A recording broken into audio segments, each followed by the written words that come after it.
எரேமியா 32ஆம் அதிகாரம். ஒரு சம்பவத்தை இந்த இடத்துல நம்ம பார்க்கிறோம்.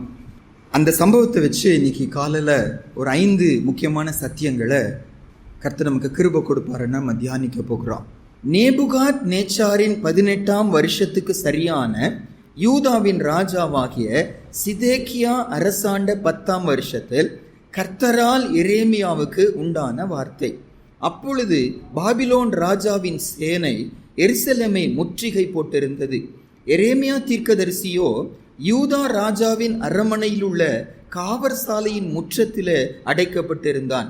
ஏனென்றால் இதோ இந்த நகரத்தை பாபிலோன் ராஜாவின் கையில் ஒப்பு கொடுக்கிறேன், அவன் இதை பிடிப்பான் என்று கர்த்தர் சொல்லுகிறார் என்றும், யூதாவின் ராஜாவாகிய சிதேக்கியா கல்தேயருடைய கைக்கு தப்பி போகாமல் பாபிலோன் ராஜாவின் கையில் நிச்சயமாக ஒப்பு கொடுக்கப்படுவான். அவன் வாய் இவன் வாயோடு பேசும், அவன் கண்கள் இவன் கண்களை காணும். அவன் சிதேக்கியாவை பாபிலோனுக்கு கொண்டு போவான், நான் அவனை சந்திக்க மட்டும் அங்கே அவன் இருப்பான். நீங்கள் கல்தேயரோடு யுத்தம் பண்ணினாலும் உங்களுக்கு வாய்ப்பதில்லை என்று கர்த்தர் சொல்லுகிறார் என்றும், நீ தீர்க்க தரிசனம் சொல்ல வேண்டியது என்ன என்று சொல்லி யூதாவின் ராஜாவாகிய சிதேக்கியா அங்கே அவனை அடைத்து வைத்தான். அதற்கு எரேமியா சொன்னது, கர்த்தருடைய வார்த்தை எனக்கு உண்டாகி அவர், இதோ உன் பெரிய தகப்பனாகிய சல்லூமின் குமாரன் அனாமெயேல் உன்னிடத்தில் வந்து, ஆனதோத்தில் இருக்கிற என் நிலத்தை நீ வாங்கிக்கொள், அதை கொள்ளுகிறதற்கு உனக்கே மீட்கும் அதிகாரம் அடுத்ததென்று சொல்வான் என்று உரைத்தார். அப்படியே என் பெரிய தகப்பன் மகனாகிய அனாமெயேல் கர்த்தருடைய வார்த்தையின்படி காவற் சாலையின் முற்றத்தில் என்னிடத்துக்கு வந்து, பென்யமீன் நாட்டு ஆனதோத்தூரில் உள்ள என் நிலத்தை நீர் வாங்கிக் கொள்ளும், சுதந்திர பாக்கியம் உமக்கு உண்டு, அதை மீட்கும் அதிகாரம் உமக்கு அடுத்தது, அதை வாங்கிக் கொள்ளும் என்றான். அப்பொழுது அது கர்த்தருடைய வார்த்தை என்று அறிந்து கொண்டேன். ஆகையால் என் பெரிய தகப்பன் மகனாகிய அனாமேயேலின் கையிலே நான் ஆனதோத்தில் இருக்கிற அவனுடைய நிலத்தை கொண்டு அதை விலைக்கிரயமாகிய 17 சேக்கல் இடை வெள்ளியை அவனுக்கு நிறுத்து கொடுத்தேன்.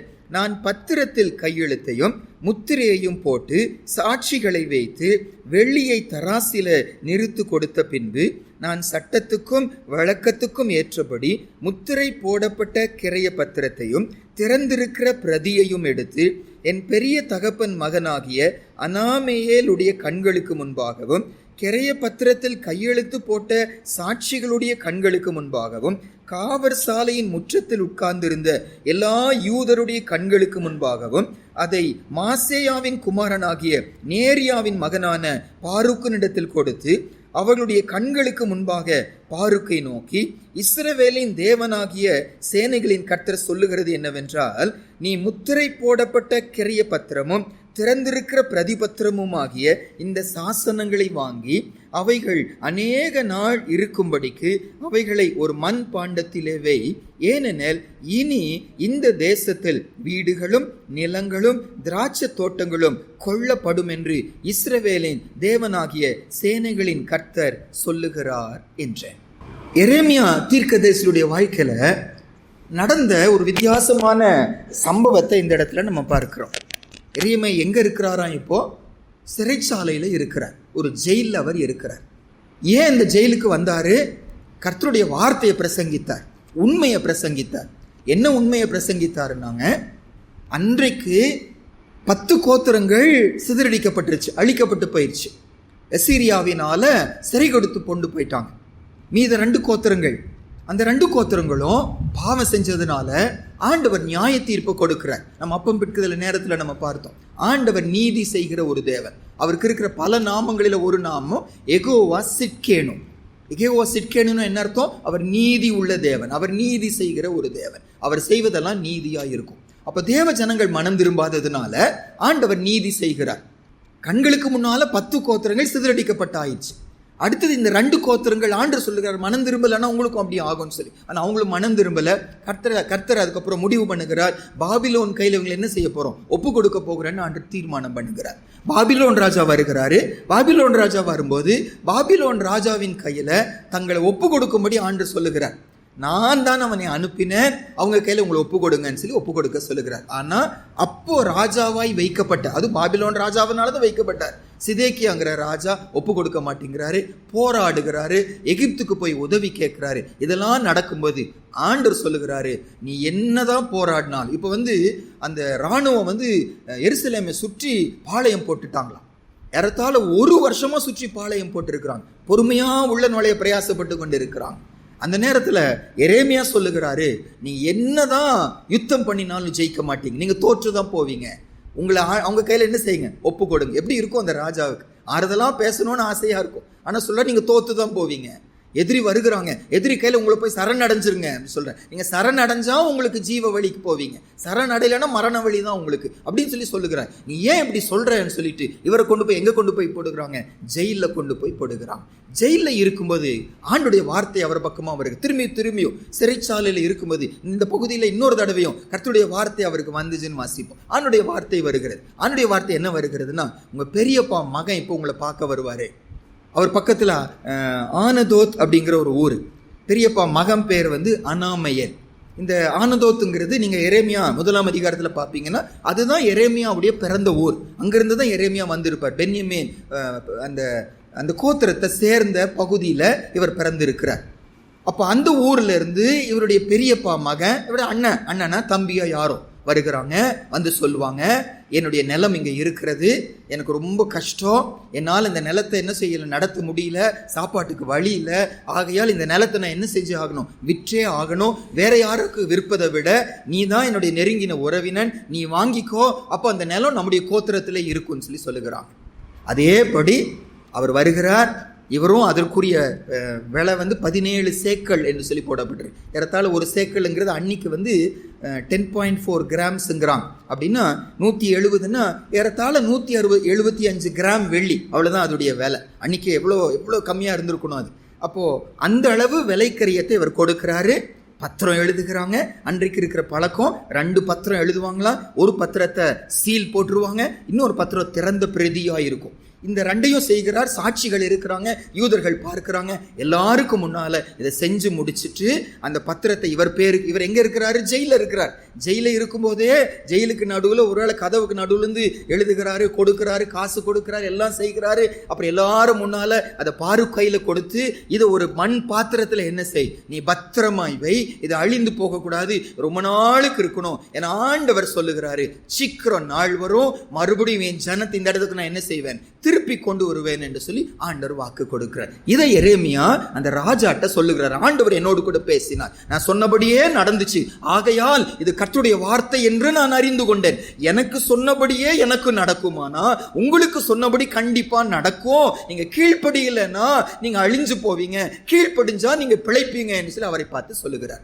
சரி, இந்த சம்பவத்துல எனக்கு உங்களுக்கு ஆண்டவர் என்ன கற்றுக் கொடுக்க விரும்புகிறார்? 5 காரியங்களை எனக்கு ஆண்டவர் ஞாபகப்படுத்தினார். அது உங்களோடு கூட நான் பகிர்ந்து கொள்ளணும்னு சொல்லி ஆசைப்படுகிறேன். எரேமியாவுடைய தொழில் என்ன, தொழில்னு சொல்லி சொல்ல முடியாது. அவருடைய அழைப்பு என்ன, அவருடைய அழைப்பு என்ன? அவர் யார்? அவர் ஒரு தீர்க்கதரிசி. தீர்க்கதரிசி என்ன? கர்த்தருடைய வார்த்தையை கர்த்தர்கிட்ட கேட்டு ஜனங்களுக்கு சொல்லுகிறது தான் யாரு? தீர்க்கதரிசி. இப்போ எரேமியா எங்க இருக்கிறாரு? சிறைச்சாலையில இருக்கிறார். ஏன் சிறைச்சாலையில இருக்கிறாரு? கர்த்தருடைய வார்த்தையை சொன்னதுனால எங்க கொண்டு வச்சிருக்கிறாங்க? சிறைச்சாலையில வச்சிருக்கிறாங்க. ஆண்டுடைய வார்த்தையை உள்ளபடி சத்தியத்தின்படி சொன்னதுனால அவங்களை திருப்திப்படுத்தும்படி பேசல. மற்ற தீர்க்கதரிசிகள் எல்லாம் ராஜாவை திருப்திப்படுத்தும்படி பேசுகிறாங்க. நீங்க ஜெயிச்சிருவீங்க, ஆண்டவர் உங்களோடு கூட இருக்கிறாரு, சிறை விட்டு போக மாட்டீங்க, அவங்களுக்கு சமாதானம் கொடுக்கும்படி மற்ற தீர்க்கதரிசிகள் பேசுகிறான். எரேமியா அப்படி பேசல, கர்த்தருடைய வார்த்தையை சத்தியத்தின்படி பேசுகிறார். அப்படி பேசுனதுனால அவரை கொண்டு போய் எங்க போட்டிருக்கிறாங்க? சிறைச்சாலையில போட்டிருக்கிறாங்க. சிறைச்சாலையில போடப்பட்டாலும் அந்த கட்டுகள் அவருடைய அழைப்பை என்ன செய்யல, தடை செய்யவே இல்லை. எனக்கு இந்த வசனம் வாசிக்கும் போது முன்னால வந்த ஒரு முக்கியமான சத்தியம் என்ன, நிறைய தடவை சூழ்நிலைகள், நமக்கு வரக்கூடிய காரியங்கள் நம்முடைய அழைப்பை என்ன செய்வது, தடை செய்து விடுகிறது. கர்த்தருக்காக வாழ விடாம தடை பண்ணி விடுகிறது. ஒரு சில வார்த்தைகளை கேட்கிறோம், ஒரு சில சூழ்நிலைக்குள்ள போறோம், ஒரு சில பிரச்சனைகள் வருகிறது, என்னுடைய அழைப்பை செய்ய முடியாம என்ன செஞ்சிடும், நம்ம தடை பண்ணி விடுகிறோம். பாருங்க, இவருடைய சூழ்நிலை குறித்து ஒரு வசனம் வாசிப்போம். எரேமியா 20ஆம் அதிகாரத்துல 7, 8, 9 வாசிப்போம். பாருங்க, எரேமியா தீர்க்கதரிசி பயங்கரமா பாடுபடுகிறார், பயங்கரமா கர்த்தர் நிமித்தம் வேதனைப்படுகிறார், அழுது கொண்டே இருப்பாராம். அவருக்கு பேரே என்ன, அழுகிற ஒரு தீர்க்கதரிசி. ஏன்? தனக்கு வருகிற பாடுகளை குறித்தல்ல, ஐயோ என் ஜனங்க அழிங்க போறாங்களே, என் ஜனங்க நியாய தீர்ப்புக்குள்ள போக போறாங்களே, என் ஜனங்க இப்படி செய்யறாங்க, மனம் திரும்ப மாட்டேங்கிறாங்களே, அதை நினைச்சு நினைச்சு நினைச்சு அழுகிற ஒரு தீர்க்கதரிசி இந்த தீர்க்கதரிசி. நீங்க இந்த எரேமியா புஸ்தகத்தை உட்கார்ந்து வாசிப்பீங்கன்னா ஏசாயாவை போல ரொம்ப ஆறுதலான வசனங்களை என்ன செய்ய முடியாது, பார்க்க முடியாது. எரேமியா எடுத்து பார்ப்பீங்கன்னா அதிகபட்சம் உனக்கு அடி உண்டு, உன்னை எதிரிகள் கையில நான் ஒப்பு கொடுப்பேன், நீ அழிஞ்சு போவ, நீ நாசமா போவேன், அப்படிதான் வசனத்தை நம்ம வாசிக்க ஆரம்பிப்போம். எரேமியா முழுவதுமா புலம்பலாதான் இருக்கும், நியாய தீர்ப்பாதான் இருக்கும், அழிவை குறித்து தான் இருக்கும். ஆனா நடுவுல ஒரு ஒயாசிஸ் போல, ஒயாசிஸ்ன்னு என்ன அர்த்தம், பாலைவன சோலை போல, பாலைவனத்து நடுவில் ஒரு சோலை இருக்கிறது போல. இப்ப நம்ம வாசிச்ச அதிகாரம் 32ஆம் அதிகாரத்துக்கு கொஞ்சம் முன்னாலே, அதாவது 30, 31, 32, 33 இந்த 4 அதிகாரங்கள், 30, 31, 32, 33ஆம் அதிகாரம், இந்த 4 அதிகாரங்கள் புக் ஆஃப் கம்ஃபர்ட் என்று சொல்லுவாங்க. இந்த எரேமியா புஸ்தகத்தின் நடுவில் ஆறுதல் கொடுக்கிற ஒரு பகுதியாய் அந்த பகுதி. ஏன் ஆறுதல் கொடுக்கிறதுனா, நியாய தீர்ப்பு என்பது மெய்தான், அழிக்கப்படுவது மெய்தான், பாபிலோன் ராஜா கையில ஒப்பு கொடுக்குது மெய்தான். ஆனா நிரந்தரமா இருக்க போகிறது இல்லை. என் ஜனத்தை மறுபடியும் நான் என்ன செய்வேன், கூட்டி சேர்ப்பேன். என் ஜனம் மறுபடியும் இதே இடத்துக்கு வரும், மறுபடியும் இதே இடத்துல நிலைச்சு நிற்பாங்க. என் ஜனம் they will be restored again, மறுபடியும் அவர்கள் புதுப்பிக்கப்படுவாங்க, உயிர்ப்பிக்கப்படுவாங்க. கர்த்தர் கொடுத்த ஆறுதலின் வார்த்தை தான் இந்த பகுதி. அந்த பகுதியில நம்மோடு இன்னைக்கு காலையில் ஆண்டு பேச விரும்புகிறதுன்னு முதல் சத்தியம் என்ன, அந்த சிறைச்சாலை எரேமியாவை கர்த்தருடைய அழைப்பை செய்யாம போவதற்கு அவர் என்ன செய்யல, தடை செய்யவே இல்லை. நம்ம லைஃப்ல எத்தனையோ தடவை, நானும் இதுல ரொம்ப குறைவுள்ளவன் தான், சின்ன சின்ன விஷயம் கூட என்னை சோர்வடைய பண்ணிடும், ஆண்டுடைய பணியை செய்ய விடாம என்ன தடை பண்ணிடும். ஆனா எரேமியாவை நமக்கு முன்னால் ஆண்டவர் நிறுத்துகிறாரு. அடிக்கப்படுகிறாங்க, அப்படியே உயிரோட ஒரு புதைக்குழிக்குள்ள போடுகிறாங்க, என்னெல்லாம் அவரை செய்கிறாங்க.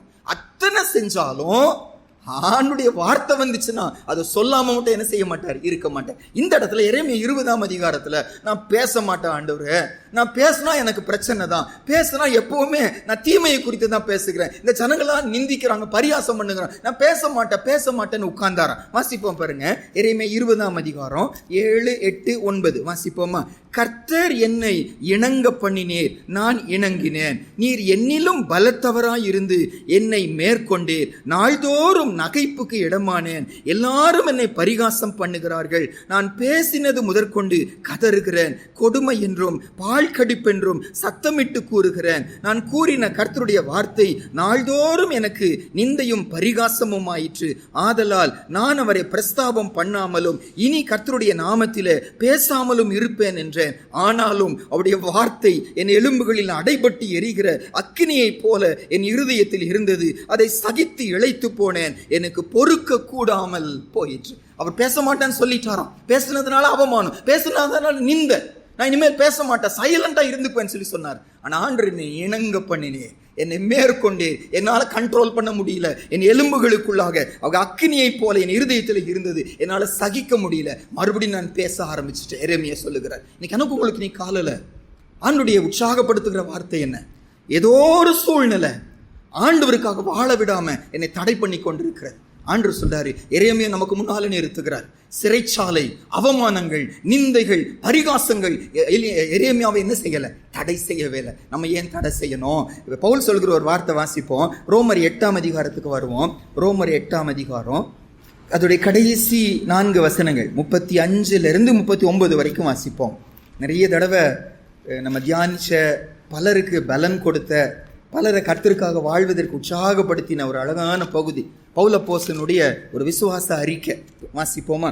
உமது நிமித்தம் எந்நேரமும் கொல்லப்படுகிறோம், அடிக்கப்படும் ஆடுகளைப் போல எண்ணப்படுகிறோம் என்று எழுதியிருக்கிறபடி நேரிட்டாலும் கிறிஸ்துவின் அன்பை விட்டு நம்மை பிரிப்பவன் யார்? உபத்திரவமோ, வியாகுலமோ, துன்பமோ, பசியோ, நிர்வாணமோ, நாசமோசமோ, பட்டயமோ, இவை எல்லாவற்றிலேயும் நாம் நம்மில் அன்பு கூறுகிறவராலே முற்றும் ஜெயம் கொள்ளுகிறவர்களாய் இருக்கிறோமே.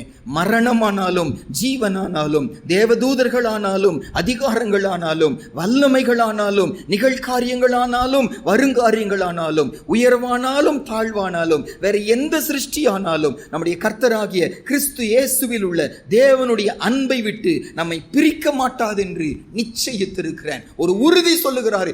எதுவுமே ஆண்டவருக்காக வாழ விடாம என்ன செய்யாது, என்ன தடைப்படாது, எதுவுமே தடைப்படாது. பவுல் அப்போஸ்தலன் தீமோத்தேயுக்கு நிருபம் எழுதுகிறார். சிறைச்சாலையில கட்டப்பட்ட நிலைமையில தொழுமரத்துல மாட்டப்பட்டது போல ஒரு வழி இருக்கலாம், கட்டப்பட்ட நிலைமையில இருக்கிறார். அப்ப அவரை பார்த்து சொல்றாரு, நான் தான் கட்டப்பட்டு இருக்கிறேன். ஆனா எது கட்டப்படல? எது கட்டப்படல? உம்முடைய வசனமோ என்ன செய்யல? கட்டப்படல. வாசிச்சிருவோம் 2 தீமோத்தேயு 2:9 பாதகன் போல கட்டப்பட்டிருக்கிறார். பெரிய கொடிய ஒரு குற்றவாளி அப்படின்னு அந்த அளவு ஒரு மோசமான தண்டனை அவருக்கு கொடுத்திருக்கிறான். ஆனா அவர் சொல்லுகிறாரு 2 தீமோத்தேயு 2:9 வாசிப்போம். இந்த சுவிசேஷத்தின் நிமித்தம் நான் பாதகன் போல கட்டப்பட்டு துன்பத்தை அனுபவிக்கிறேன். தேவ வசனமோ கட்டப்பட்டு இருக்கவில்லை. தேவ வசனம் கட்டப்பட்டு இருக்கவில்லை. இன்னைக்கு நம்ம ஒரு தீர்மானம் எடுக்கணும். ஆண்டவரே, நாங்க நிறைய தடவை சின்ன சின்ன காரியங்கள் எல்லாம் உங்களுக்காக வாழ விடாம தடை பண்ணிடுதுப்பா. சின்ன பலவீனம், சின்ன ஒரு நான் உதவி எதிர்பார்க்கல, எனக்கு உதவி செய்யாம போயிட்டாங்க. நான் அன்பை எதிர்பார்க்குற அன்பு காட்டாம போயிட்டாங்க. இதெல்லாம் என்னை சோர்வடைய பண்ணி ஆண்டவருக்காக வாழ விடாம என்னை தடை பண்ணுது. நிறைய தடவை நீங்க கவனிச்சு பாருங்க.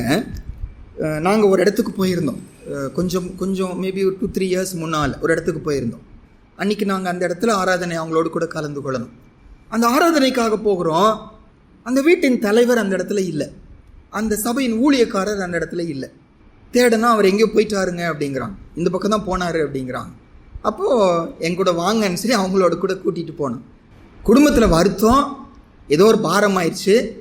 ஆகையால் நான் ஆராதனை என்ன செய்ய மாட்டேன், நான் கலந்து கொள்ள மாட்டேன்னு சொல்லிட்டு கொஞ்சம் ஆடுகளை எடுத்துட்டு ஆட்டுக்கு பின்னால் போய் என்ன செஞ்சிட்டாரு, கர்த்தருடைய நாளில் சபை நடத்த வேண்டிய ஊழியக்காரங்க ஏதோ குடும்பத்தில் வருத்தத்தினால வருத்தப்பட்டுட்டு ஆட்டுக்கு பின்னால் போய் எங்கேயோ மரத்துக்கு பின்னால் ஒளிஞ்சு உட்காந்துட்டு இருக்கிறாங்க. நாங்கள் கொஞ்ச நேரம் அவரோடு பேசினோம், அவனுடைய அன்போடு பேசினோம். மறுபடியும் கூட்டிகிட்டு வந்தோம், சபை கூட்டிகிட்டு வந்தோம். சபையில் உட்காந்து சேர்ந்து ஆராதிச்சு. அப்போ அவரை பார்த்து கேட்டேன், இந்த பிரச்சனை வந்துச்சுன்னு சொல்லும்போது பூமிக்குரிய காரியங்களை நம்ம செய்யாமல் இருக்க மாட்டோம். நான் சாப்பிடாமல் இருக்க மாட்டேன், வேலைக்கு போகாமல் இருக்க மாட்டேன், பூமிக்குரிய காரியங்களை நான் செய்யாமல் இருக்க மாட்டேன். நான் குளிக்க மாட்டேன் அப்படின்னு சொல்லி சொல்ல மாட்டேன். நான் சாப்பிட மாட்டேன்னு சொல்லி சொல்ல மாட்டேன். வேலைக்கு போக மாட்டேன்னு சொல்லி சொல்ல மாட்டேன். ஆனால் என்ன சொல்லுவேன், சபைக்கு போக மாட்டேன், பைபிள் வாசிக்க மாட்டேன், ஜெபம் பண்ண மாட்டேன், ஊழியம் செய்ய மாட்டேன், காணிக்கை கொடுக்க மாட்டேன். இது பிசாசுடைய ஒரு தந்திரம்.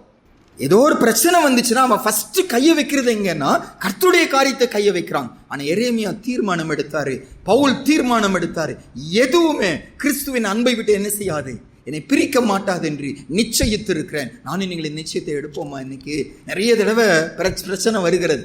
என்ன பிரச்சனையும் ஆண்டவருக்காக வாழுகிற அழைப்பை நம்ம என்ன செய்யக்கூடாது, தடை பண்ணிடக்கூடாது. எரேமியா உறுதியா நின்னாரு, கர்த்தர் அவர். நிறைய தடவைங்க நீங்க இந்த ஒரு ஊமையை குறித்து ஆண்டவர் சொல்லுகிறார். இந்த ஊமையை புரிந்து கொள்ளலைன்னா எந்த ஊமையை புரிந்து கொள்ள முடியாதுன்னு சொல்லி சொன்னார். எந்த ஊமைய? விதைகளை குறித்த ஊமையை. அந்த விதை குறித்த உரிமையை குறித்து வாசிக்கும் போது இரண்டாவது நிலமா ஆண்டு சொல்லும்போது, முதல் நிலம் வழி அருகே இருப்பது, இரண்டாவது நிலம் கற்பாறை நிலம் அல்ல, இரண்டாவது நிலம் கற்பாறை நிலம். அந்த கற்பாறை நிலத்துல விதையை போடும்போது அந்த விதை ஆழமா போகல, சடனா முளைச்சிருதான். ஆனா வெயில் ஏறின போது ஆழமாய் போகாததுனால அது என்ன ஆயிரும், கரைஞ்சு போயிரும். அது பலன் கொடுக்காம போயிரும் வாசிக்கிறோம். அது என்ன, அந்த வெயிலுக்கு அர்த்தம் என்ன, ஏன் அப்படி ஆகுறாங்கன்னு சொல்லி கேட்கும்போது அந்த இடத்துல வாசிப்போம், கர்த்தருடைய வசனத்தின் நிமித்தம் துன்பம் வரும்போது. நீங்க அது வேணா வாசிக்கலாம். மத்தேயு 13:20-21 வாசிப்போம். கற்பாறை இடங்களில் விதைக்கப்பட்டவன் வசனத்தை கேட்டு உடனே அதை சந்தோஷத்தோடு ஏற்றுக்கொள்ளுகிறான். ஆகிலும் தனக்குள்ளே வேர் இல்லாதவனாய் கொஞ்ச காலம் மாத்திரம் நிலைத்திருப்பான். வசனத்தின் நிமித்தம் உபத்திரவமும் துன்பமும் உண்டான உடனே இடரல் அடைவான். வசனத்தின் நிமித்தம் துன்பம் வந்த போது இடரலாகிறாங்க, ஆண்டுக்காக வாழ விடாம போறாங்க. ஆனால் ஆண்டுடைய பிள்ளைங்க அப்படி ஆகும்படி அழைக்கப்பட்டவர்கள் அல்ல. என்ன வந்தாலும் சரி, ஆண்டவருக்காக உறுதியா என்ன செய்வோம், நாங்கள் நிற்போம். சாத்ராக், மேஷாக், ஆபேத்நேகோவை போல அவர் விடுவிக்க வல்லவர். ஆனா அதனால அவர் விடுவிக்காம போனா கூட நாங்க எங்க அழைப்பை விட்டு நாங்க நீங்க மாட்டோம், இந்த சத்தியத்துக்கு மாறாய் நாங்க நடக்க மாட்டோம், நீங்க நிறுத்தின சிலையை நாங்க என்ன செய்ய மாட்டோம், வணங்க மாட்டோம்னு சொல்ல உறுதியாய் நின்னாங்க. நம்ம சின்ன சின்ன மிரட்டல்கள், சின்ன சின்ன பலவீனங்கள், சின்ன சின்ன இழப்புகள் நம்முடைய அழைப்பை தடை பண்ணி விடுகிறதோ? இல்லை ஆண்டவரே, நாங்களும் எரேமியாவை போல, நாங்களும் பவுல் அப்போஸ்தலனை போல ஆண்டவருக்காக தொடர்ந்து வாழுவோம் என்று சில ஆண்டவருக்காக நிற்போம். அப்போஸ்தலர்கள் மிரட்டப்பட்டார்கள். அப்போஸ்தலர் 4ஆம் அதிகாரத்தில் நீங்கள் கடைசியிலலாம் வாசிக்கும் போது இந்த ஆண்டவரை குறித்து நீங்கள் பேசக்கூடாதுன்னு சொல்கிறான். நீங்க பேசுனா உங்களுக்கு அழிவு வரும், உங்களுக்கு மரணம் வரும்னு சொல்றாங்க. அப்போஸ்தலர் 4:17-20 வரைக்கும் நீங்க வாசிக்கும் போது அப்ப அவங்க சொல்றாங்க, நாங்க தேவனுக்கு கீழ்ப்படுகிறதா உங்களுக்கு கீழ்ப்படுகிறது எது முக்கியம்? நாங்க கண்டதையும் கேட்டதையும் குறித்து சொல்லாமல் இருக்க முடியாது. மிரட்டல்கள் அவர் என்ன செய்யல, தடை பண்ணல. பிரச்சனைகள் அவரை தடை பண்ணல. தொடர்ந்து கர்த்தருக்காக வாழ்ந்தாங்க. இன்னைக்கு நானும் நீங்களும் ஆண்டவர் என்ன நடந்தாலும் சரி, நாங்க ஆண்டவருக்காக தொடர்ந்து ஓடுவோம். பலவீனம் வரட்டும், உபத்திரம் வரட்டும், நிந்தைகள் வரட்டும், பரிகாசங்கள் வரட்டும், நாங்கள் தொடர்ந்து கர்த்தருக்காக நிற்போம்னு சொல்லி தீர்மானம் எடுக்கும்படி இந்த சம்பவத்தில் அழைக்கப்படுகிறோம். ஒன்று. இரண்டாவதாகங்க, அந்த மறுபடியும் எரேமியா 32ஆம் அதிகாரத்துக்கு வாங்க. இரண்டாவது சத்தியம் நம்ம கற்றுக்கொள்ள வேண்டியது என்னன்னாங்க, ஒரு 2 வசனம் அதில் நம்ம வாசிப்போம். எரேமியா 32ஆம் அதிகாரம் முதல் 2 வசனங்கள் வாசிப்போம். நேபுகாத் நேச்சாரின் 18ஆம் வருஷத்துக்கு சரியான யூதாவின் ராஜாவாகிய சிதேக்கியா அரசாண்ட 10ஆம் வருஷத்தில் கர்த்தரால் எரேமியாவுக்கு உண்டான வார்த்தை. அப்பொழுது பாபிலோன் ராஜாவின் சேனை எருசலேமை முற்றுகை போட்டிருந்தது. எரேமியா தீர்க்கதரிசியோ யூதா ராஜாவின் அரண்மனையில் உள்ள காவற் சாலையின் முற்றத்திலே அடைக்கப்பட்டு இருந்தான். இன்னொரு வசனம் கூட அதே அதிகாரத்தில் கொஞ்சம் தள்ளி வாங்க. எரேமியா 32ஆம் அதிகாரம் 26-27 வாசிப்போம். அப்பொழுது கர்த்தருடைய வார்த்தை எரேமியாவுக்கு உண்டாகி அவர், இதோ நான் மாம்சமான யாவருக்கும் தேவனாகிய கர்த்தர், என்னால் செய்யக்கூடாத அதிசயமான காரியம் ஒன்று உண்டோ. 33ஆம் அதிகாரத்துக்கு வாங்க. ஆதியாகமம் 33ஆம் அதிகாரத்தில் முதல் 2 வசனம் முதல் 3 வசனங்கள் வாசிப்போம். எரேமியா 33ஆம் அதிகாரம் முதல் 3 வசனங்கள்.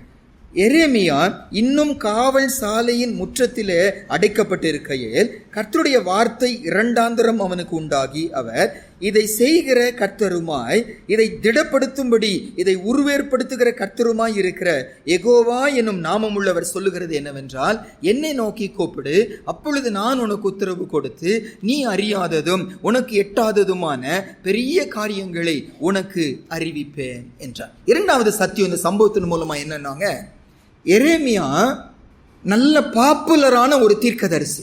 எல்லாருக்கும் எரேமியாவை குறித்து தெரியும். ராஜாவே இவரை குறித்து பயப்படுகிறார். பிரச்சனை வரும்போது ராஜா இவரை கூப்பிட்டு பேசுகிறார். சிறைச்சாலையில் இருக்கும்போதே அவரை கூப்பிடுறாரு. ஏதாவது கர்த்தரிடத்திலிருந்து வார்த்தை இருக்கான்னு சொல்லி கேட்கிறார். அப்பதான் சொல்றாரு, வார்த்தை இருக்கு, நீங்க பாபிலோனுக்கு கொண்டு போகப்படுவீங்க, நீங்க தோற்று போவீங்கன்னு சொல்லி சொல்லுகிறார். அப்பேற்பட்ட ஒரு தீர்க்கதரிசி இவர் வெளியே ஃப்ரீடமா இருக்கும்போது கர்த்தருடைய வார்த்தை அவர் பக்கமா வந்துச்சு. ராஜாவுடைய தயவு பெற்று இருக்கும்போது கர்த்தருடைய வார்த்தை அவருக்கு வந்துச்சு. தன்னுடைய குடும்பத்தோடு கூட இருக்கும்போது கர்த்தருடைய வார்த்தை வந்துச்சு. அதே போல சிறைச்சாலையில இருக்கும் போதும் கர்த்தருடைய வார்த்தை அவர் பக்கமா வந்துச்சு. நீங்க புரிந்து கொள்றீங்களான்னு சொல்லி தெரியல. எல்லா சூழ்நிலை நல்லா இருக்கும் போது மட்டும் பேசுகிற தேவன் அல்ல. எல்லாருடைய ஆதரவு எனக்கு இருக்கும் போது மட்டும் என்னோடு பேசுகிற தேவன் அல்ல. அழுது கொண்டு நிற்கும் போது, தனிமையில நிற்கும் போது, யாரும் புரிந்து கொள்ளாம நிற்கும் போது, குற்றப்படுத்தப்பட்டவனா நிற்கும் போது, தலை குனிந்து நிற்கும் போது கூட என்னோடு பேசுகிற ஒரு நல்ல தேவன். ஆண்டவர் மட்டும் நம்மோடு பேசலனா, என்னுடைய வாழ்க்கையை ரொம்ப அனுபவிச்சிருக்கிறேன் நான். ஆண்டவர் மட்டும் என்னோடு கூட பேசலனா, நான் இன்னைக்கு காலை இந்த இடத்துல வந்து நின்று கொண்டே இருக்க மாட்டேன். என்னால நிற்க முடியாது. நான் ரொம்ப பலவீனம் உள்ளவன். நான் இன்று நின்று கொண்டு இருக்கிறேன்னா ஆண்டவருடைய வார்த்தை என்னை தூக்கி எடுக்கிறதுனாலதான் என்னால நிற்க முடிகிறது. எரேமியா சிறைச்சாலையில உட்கார்ந்து கொண்டு இருக்கிறார். ஒரு தப்பு செல்லகவ, நீங்க தப்பு செஞ்சிருந்தா பரவாயில்லைங்க, தவறே செய்யல. கர்த்தருடைய வார்த்தையை தான் சொன்னார், இருக்கிறபடி அப்படியே சொன்னாரு. இவர் பேச மாட்டான்னு உட்கார்ந்தாரு. ஆண்டவர் நான் பேச மாட்டேன் ஆண்டவர் விடவே இல்லை, மேற்கொண்டார், இணங்க செய்தார். கர்த்தருடைய வார்த்தை பேசுகிறார். அதுக்கு ரிவார்டா அவரை சிறைச்சாலையில கொண்டு போய் போடுகிறாங்க. சாப்பாடு கொடுக்க மாட்டேங்கிறாங்க, புழுதியில கொண்டு போய் போடுகிறாங்க, உளையான சேற்றில கொண்டு போய் போடுகிறாங்க, அவமானப்படுத்துறாங்க, அடிக்கிறாங்க, என்னெல்லாம் பண்ணுகிறாங்க. அந்த சூழ்நிலை நிற்கும் போதும் ஆண்டவர் சைலண்ட் ஆகவே இல்லை. அங்கேயும் கர்த்தர் வந்து அவங்களை என்ன செய்தார், தேடி வந்தார். கர்த்தர் அவரோடு கூட பேசினார். ஒருவேளை இன்னைக்கு காலையில, ஆண்டவரே உங்க சத்தத்தை கேட்கிற ஒரு சூழ்நிலையில நான் இன்னைக்கு இல்லை சுவாமி, என் நிலைமை மோசமா இருக்கு, நான் பாவத்தில் ரொம்ப ஆழமா போயிட்டேன், என்னுடைய பிரச்சனை ரொம்ப பெருசா இருக்குது, ரொம்ப ஆழமா இதுல நான் சிக்கி கொண்டேன், நான் சாத்தானின் மகனானது போலவே நான் வாழ்ந்துட்டேன்.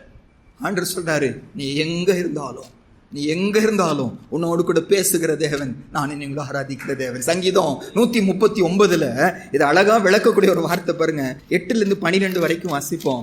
தாவீது இதை அனுபவிச்சவரா இருக்கிறார். வித்தியாசமான சூழ்நிலைக்குள்ள போனார். ஆனா அங்கேயும் கர்த்தர் தன்னோடு வந்து தேடி வந்தது.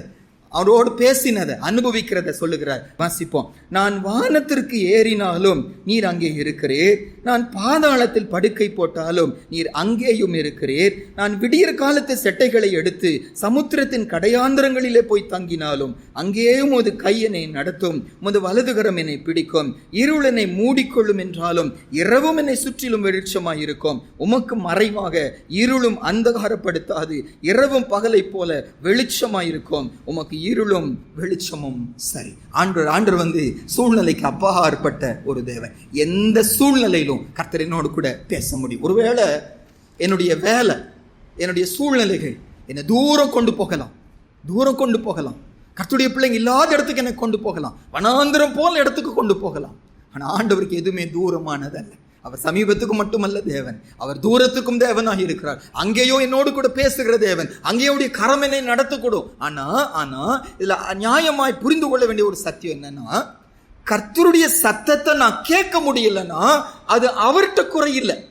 அவருடைய சத்தம் பூச்சக்கரத்தின் கடைசி வரைக்கும் என்ன செய்கிறதாம்? தொனிக்கிறதாம். ஆண்டவர் சொல்லுகிறாரு, உங்களுடைய அக்கிரமங்களே உங்களுக்கும் எனக்கும் நடுவாக பிரிவினை உண்டாக்குகிற.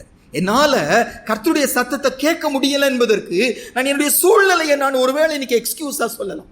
என்ன செய்து என் வேலை அப்படிங்கன்னு சொல்லலாம், என்ன செய்து என் மனைவி அப்படின்னு சொல்லலாம், என்ன செய்து என் கணவன் அப்படின்னு சொல்லலாம். எரேமியாவின் சூழ்நிலை போல ஒரு டயர் சிச்சுவேஷன் நம்முடைய சிச்சுவேஷன் அல்ல.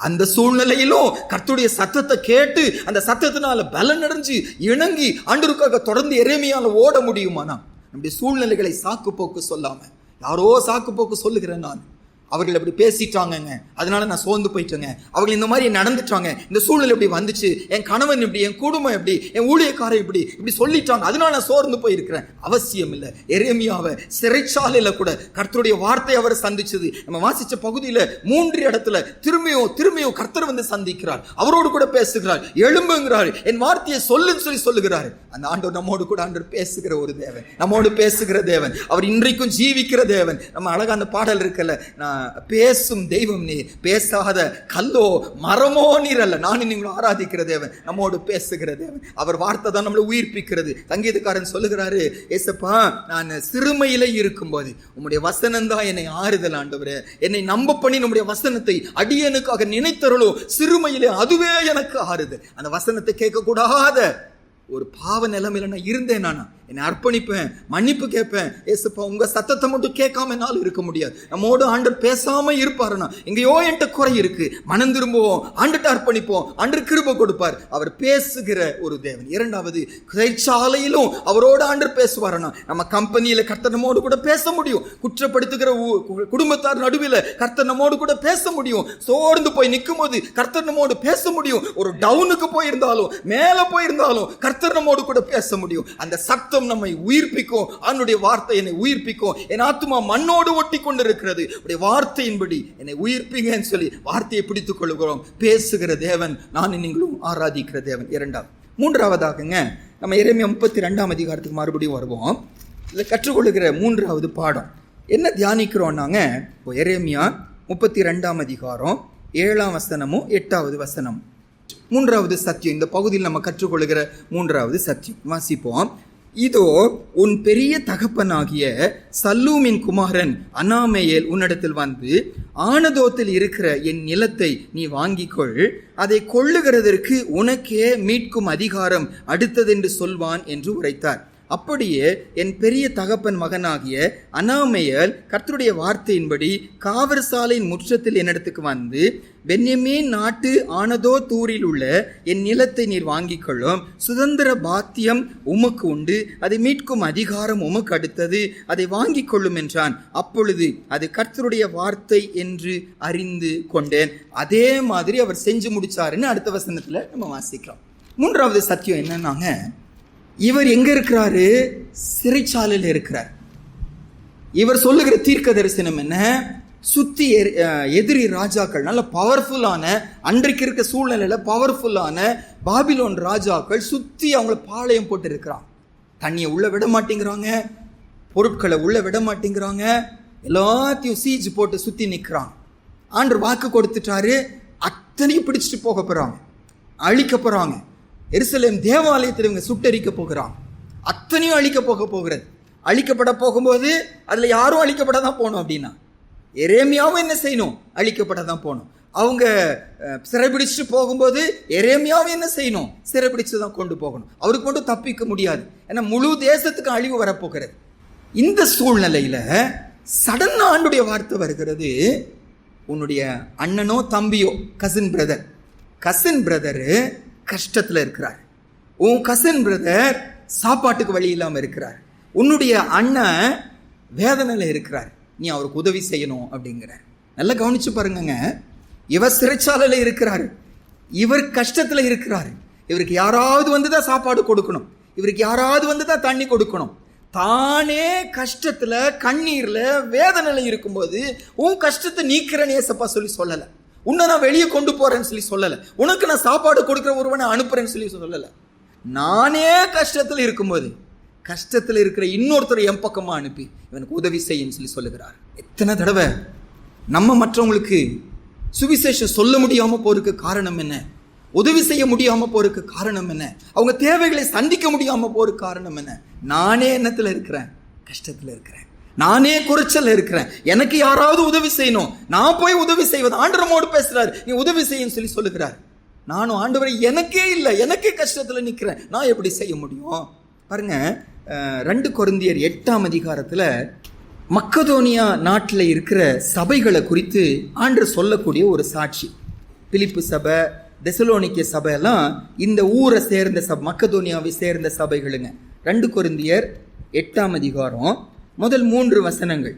அவங்களுடைய சாட்சியை ஆண்டவர் எழுதுகிறார். வாசிப்போம். அன்றியும் சகோதரரே, மக்கதோனியா நாட்டு சபைகளுக்கு தேவன் அளித்த கிருபையை உங்களுக்கு அறிவிக்கிறோம்.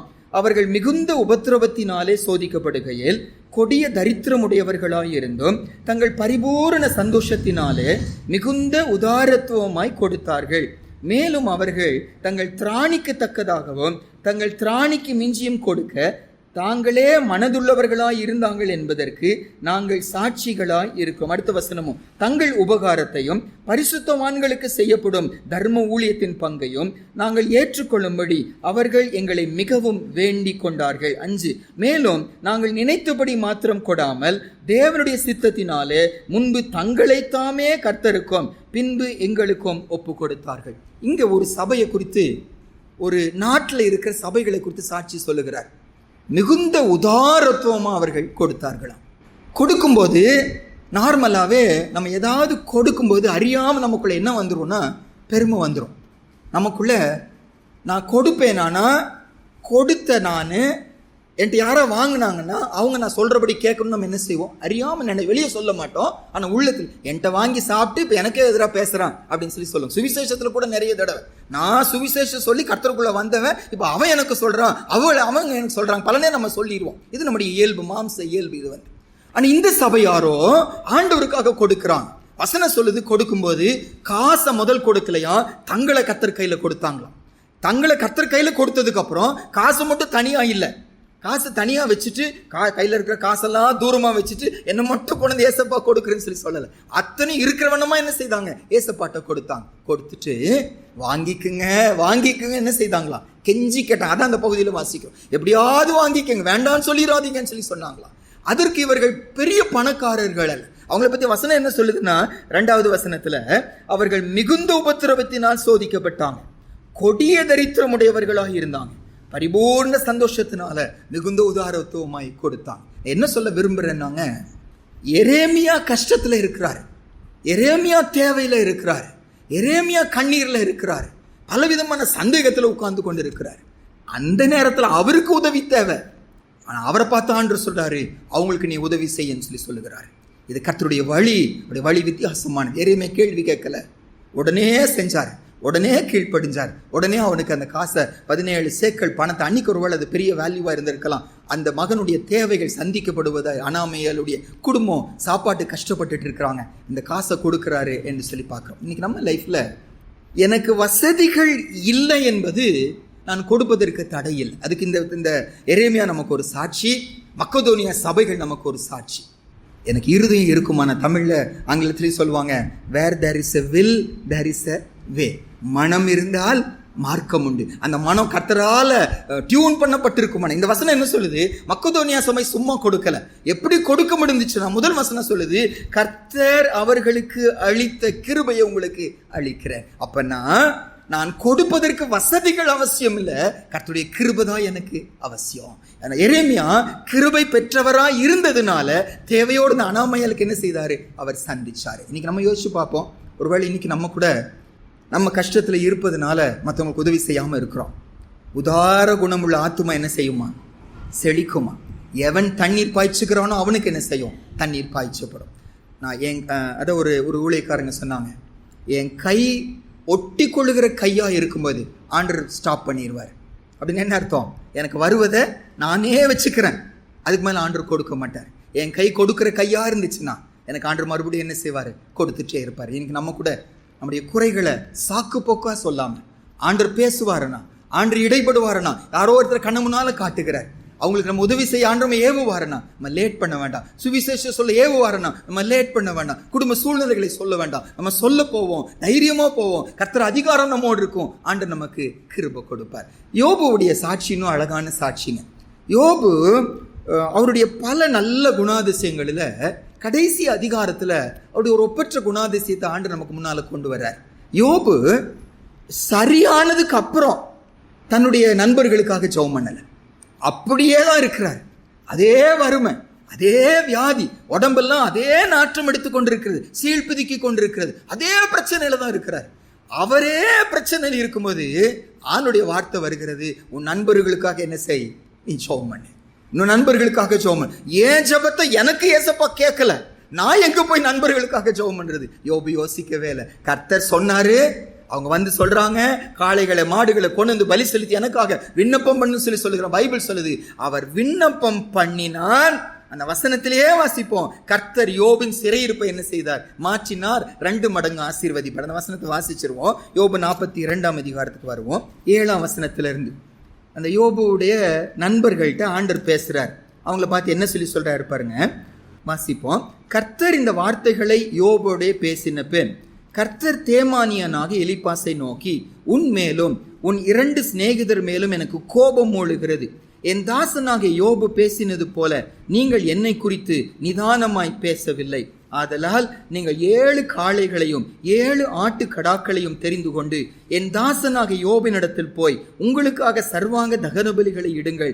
என் தாசனாக யோபும் உங்களுக்காக வேண்டுதல் செய்வான். நான் அவன் முகத்தை பார்த்து உங்களை உங்கள் புத்தியினத்துக்கு தக்கதாய் நடத்தாதிருப்பேன். என் தாசனாக யோபு பேசினது போல நீங்கள் என்னை குறித்து நிதானமாய் பேசவில்லை என்றார். அப்பொழுது தேமானியனாக எலிப்பாசும் சூகியனான பில்தாதும் நாகமாத்தியனான சோப்பாரும் போய் கர்த்தர் தங்களுக்கு சொன்னபடியே செய்தார்கள். அப்பொழுது கர்த்தர் யோபின் முகத்தை பார்த்தார். யோபு தன் சிநேகிதருக்காக வேண்டுதல் செய்த போது கர்த்தர் அவன் சிறையிருப்பை மாற்றினார். யோபுக்கு முன்னிருந்த எல்லாவற்றை பார்க்கிலும் 2 தனையாய் கர்த்தர் அவனுக்கு தந்து அருளினார். பிரச்சனையோடு தான் இருக்காரு, உபத்திரத்தோடு தான் இருக்கிறாரு. ஆனா அந்த உபத்திரத்தை நீங்கினதுக்கு அப்புறம் ஜெபம் பண்ணல. நம்ம செய்யறது தவறு அதுதான். எனக்கு சரியாகட்டுங்க, நான் உதவி செய்யறேங்க. எனக்கு ஆண்டவர் சந்திக்கட்டும், நான் கொடுக்குறேங்க. என் கையை, என் பிசினஸ் ஆசீர்வதிக்கட்டும், நான் ஊழியங்களுக்கு கொடுக்குறேன், கர்த்தருக்கு கொடுக்குறேன், ஏழைகளுக்கு கொடுக்குறேன்னு சொல்லி சொல்லுகிறேன். ஆண்டவர் சொல்றாரு, இல்ல மகனே, உனக்கு இருக்கிறதுல இருக்கிற நிலைமையில நம்ம கொடுப்போம்னா, என் சிறையிருப்பை திருப்பதற்கு கர்த்தர் காத்து கொண்டிருக்கிறார், என் கைகளை நிரப்புவதற்கு கர்த்தர் காத்து கொண்டிருக்கிறார். நானும் சாக்கு போக்கு சொல்லிட்டு இருக்கிறேன். எரேமியா சாக்கு போக்கு சொல்லல. எல்லாரை விட அவர் சாக்கு போக்கு சொல்ல எல்லா தகுதியும் அவருக்கு இருக்கிறது. ஆனாலும் சாக்கு போக்கு சொல்லல. சொன்னபடியே அனாமியல் வருகிறாரு, 17 சேக்கல் எடுத்து கொடுக்கிறாரு. அவர் கஷ்டத்தில் அவர் உதவி செய்கிறார். ஆண்டவரே, எங்களுக்கு இந்த பாடத்தை கற்றுத்தாங்க, எங்களுக்கு அந்த கிருபையை தாங்க. எங்களை நம்பி அனுப்புகிற ஆத்துமாக்களுக்கு தேவைகளை குறித்து யாரோ நம்ம கேள்விப்படுகிறோம், சைலண்டா இருக்க எங்களை விடாதீங்க, எங்க கஷ்டத்தை சொல்ல விடாதீங்க, எங்க சூழ்நிலைகளை பார்க்க விடாதீங்க. நீங்க சொன்னீங்கன்னா கொடுக்கிறவர்களை எங்களை மாற்றுங்க. கர்த்தர் நம்மை ஆசீர்வதிப்பார். 4ஆவதாகங்க, எரேமியா 32ஆம் அதிகாரத்துக்கு மறுபடியும் வருவோம். 9வது வசனத்தை மட்டும் நம்ம வாசிப்போம். ஆகையால் என் பெரிய தகப்பன் மகனாகிய அனாமயலின் கையிலே நான் ஆனதோத்தில் இருக்கிற அவனுடைய நிலத்தை கொண்டு அதன் விலைக்கரியமாகிய 17 சேக்கலிடை வெள்ளியை அவனுக்கு நிறுத்து கொடுத்தேன். பத்திரம் பண்றாங்க, எல்லாம் செய்யறாங்க, ஃபைனல் பண்ணி முடிச்சுட்டாங்க. இதுல கவனிக்க வேண்டிய ஒரு காரியம் என்னன்னாங்க, இந்த தேசம் சிறைப்பட்டு போக போகிறது. அப்போ அந்த ஊர் மட்டும் காப்பாற்றப்படுமா? இல்லை. அந்த ஊர் யாருக்கு தான் போகுது? பாபிலோன் ராஜாவுக்கு அடிமையாய் போக போகுது. அவங்க ஆட்கள் வந்து தங்க போறாங்க. அவங்க அதை எடுத்துக்கொள்ள போறாங்க, கொள்ளை அடிக்க போறாங்க. அவங்க வைப்பாங்களா, இடிப்பாங்களா? தேவாலயத்தையே இடிக்க போறாங்கன்னா இந்த சின்ன சின்ன வீடெல்லாம் ஏமாத்துறோம், எல்லாம் இடிச்சு தரமட்டம் ஆக்கி தங்களுக்கு ஏற்றபடி செய்ய போறாங்க. எதிரி வந்து இந்த இடத்தை பிடிக்க போறான். ஆனா ஆண்டவர் சொல்லுகிறாரு, இதை நீ வாங்கிக்கோ அப்படிங்கிற. நீங்க புரிஞ்சுக்கிறீங்களான்னு தெரியல, முட்டாள்தனமா தெரிகிறது. அது எதிரி வந்து எடுத்துட்டு போக போறான், அது நமக்காக போகிறது, அது இடிக்கப்பட சுட்டரிக்கப்பட போகிறது. நானே கஷ்டத்துல இருக்கிற கொஞ்சத்தையும் எடுத்து நீ கொடுத்து வாங்குன்னு சொல்றாரு. எரேமியா ஒரு கேள்வி கூட கேட்கல, அப்படியே செஞ்சாருன்னு வசனம் சொல்லுது. கேள்வியே கேட்கலான்ற. என்ன ஆண்டவரே சொல்றீங்க, ஏன்ப்பா இப்படி சொல்றீங்க, என்னென்ன பைத்தியக்காரன் சொல்லி நினைச்சீங்களா? அப்படிலாம் ஒண்ணுமே பேசல. கர்த்தர் சொன்னார் உடனே அப்படியே அவர் என்ன செய்தார்? கீழ்ப்படிந்தார், ஆண்டுடைய வார்த்தைக்கு கீழ்ப்படிந்தார். பைபிள்ல கீழ்ப்படிதலுக்கும் கர்த்தர் மேல் வைக்கிற விசுவாசத்துக்கும் சம்பந்தத்தை ரொம்ப பார்க்கிறோம். ரொம்ப அழகான எக்ஸாம்பிள் யாரு? ஆபிரகாம். நல்ல கவனிங்க, இந்த இரவு ஜெபத்துல தான் யாரோ பிரதர்ஸ் ஒருத்தர் அழகா இந்த சத்தியம் சொல்லி கொடுத்துட்டு இருந்தான். ஆபிரகாம் இருக்கிற இடத்துல கஷ்டம் இருந்துச்சு, ஆபிரகாம் இருக்கிற இடத்துல தண்ணி இல்லை, ஆபிரகாம் இருக்கிற இடத்துல மேய்ச்சலுக்கு புல்கள் இல்லை. ஆகையால் ஒரு மேய்ச்சல் உள்ள இடத்துக்கு நீங்க உன்னை கூட்டிட்டு போற, நீ போ அப்படின்னு சொல்லி ஆபிரகாம் போகல. ஆபிரகாம் இருக்கிற இடம் வசதியான ஒரு இடம், யூப்ரட்டிஸ் டைகிரஸ்ங்கிற நல்ல நதிகள் பாய்ந்து கொண்டிருக்கிற ஒரு நல்ல இடம், செழிப்பான ஒரு இடம். அவருடைய தொழில் ஆடு மேய்க்கிற தொழில். அந்த ஆடுகளுக்கு மாடுகளுக்கு தேவையான அத்தனையும் அந்த இடத்துல இருக்கிறது. சிலையும் செய்து கொண்டிருக்கிறார், ஆடுகளை மாடுகளை மேய்த்து கொண்டிருக்கிறார். வசதியான ஒரு ஊர்ல இருக்கும்போது சடன்னா கர்த்தருடைய வார்த்தை வருகிறது, எல்லாத்தையும் விட்டுட்டு என்ன செய், நீ புறப்பட்டு போ. எங்க போக போறாரு சொல்லல ஏசப்பா, எந்த ஊருன்னு சொல்லி சொல்லல. அங்க வசதி இருக்கா, புல் இருக்கா, எனக்கு குடும்பத்துக்கு இடம் இருக்கா, அங்க எதிரிகள் எப்படி, ஒண்ணுமே சொல்லல.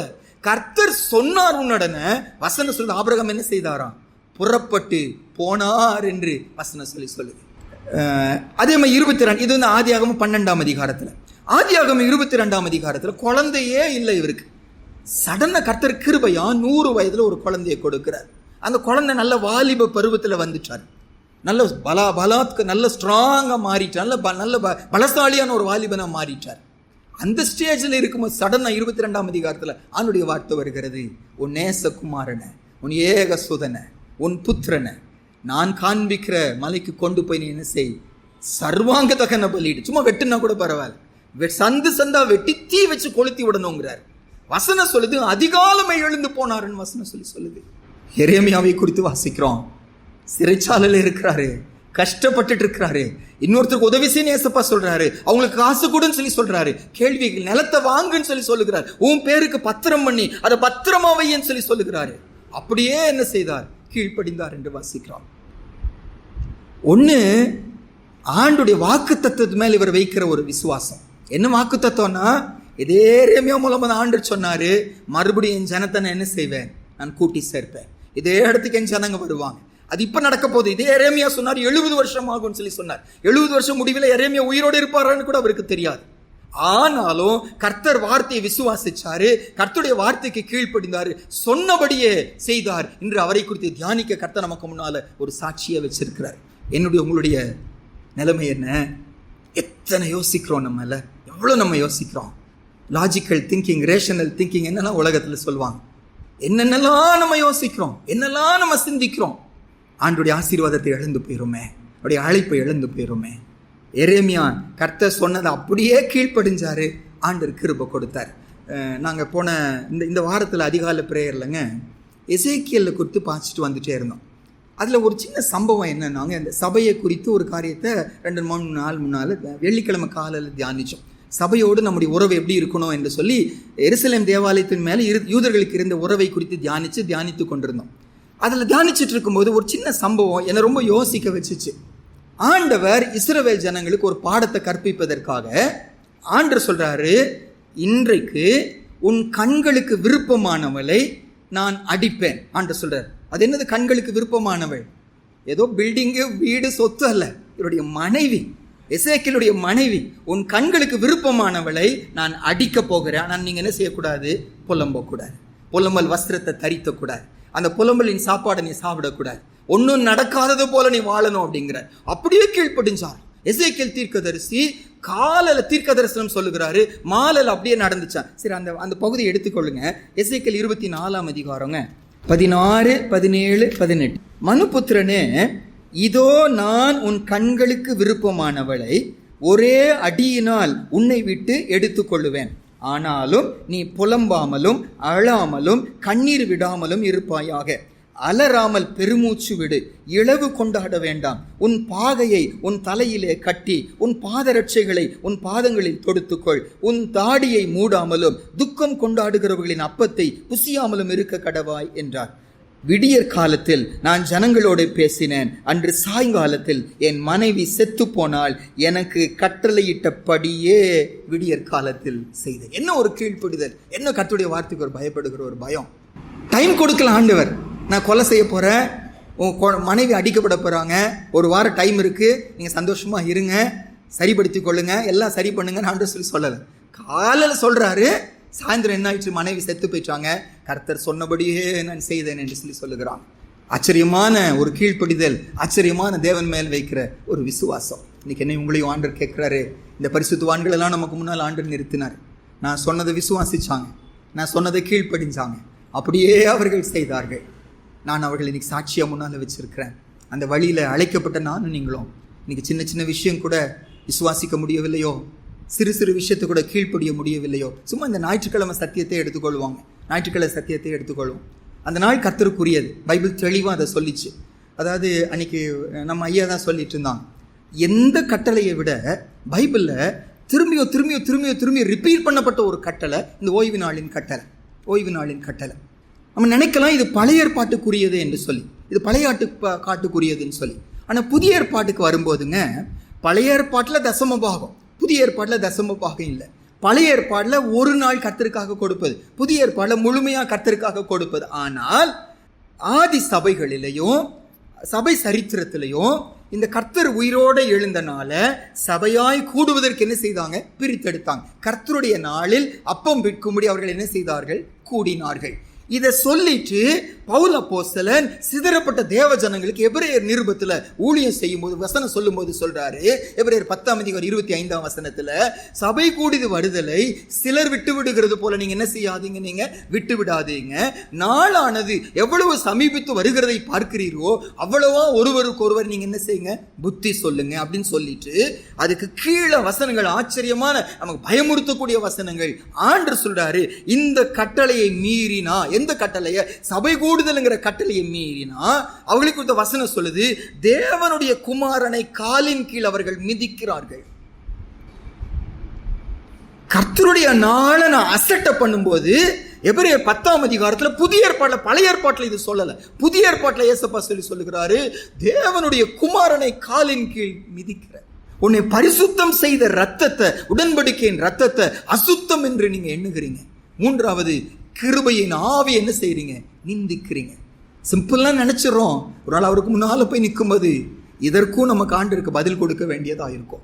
கர்த்தருடைய நாளின் கட்டளை நம்மால கீழ்ப்படிய முடியாததற்கு காரணம் என்னன்னா, அந்த நாள் வேலைக்கு போனா, அந்த நாள் படிச்சா, அந்த நாள் தொழில் செய்தா, அந்த நாள் தான் சமையல் செய்ய முடியும், அந்த நாள் தான் கறி எடுத்து சமைக்க முடியும், அந்த நாள் தான் துவைக்க முடியும், அதனால தான் வீட்டுக்கு காரியங்கள் எல்லாம் செய்ய முடியும். என்னெல்லாம் காரணங்களை சொல்லுகிறோம். ஆண்டவர் சொல்றார், அந்த நாள் எனக்குரியது, அது என்னுடையது, கர்த்தருக்குரியது, அது கர்த்தருடைய நாள் என்று புதிய ஏற்பாட்டில் சொல்லியிருக்காங்க. அது அவருக்கு சொந்தம் என்று சொல்லி இருக்கிறாங்க. இந்த சத்தியத்துக்கு நம்ம கீழ்ப்படுகிறோமா?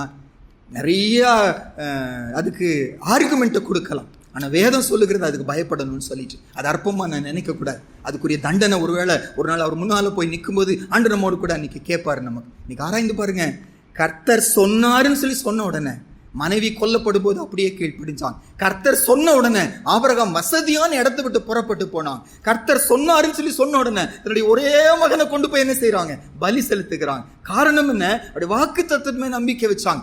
ஆண்டவரால் செத்து போனாலும் உயிர்ப்பித்து கொடுக்க முடியும், அது அவர் மேல வச்ச ஒரு நம்பிக்கை.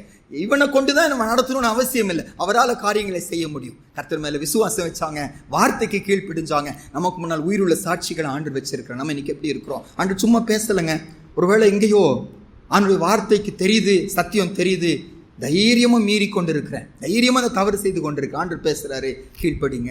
எரேமியா நமக்கு முன்னால ஆண்டு வைக்கிறார். கடைசியாங்க எரேமியா 32 16 25 வரைக்கும் எரேமியா கர்த்தரை பார்த்து செய்த ஒரு விண்ணப்பத்தை பார்க்க. 16 மட்டும் வாசிப்போமா?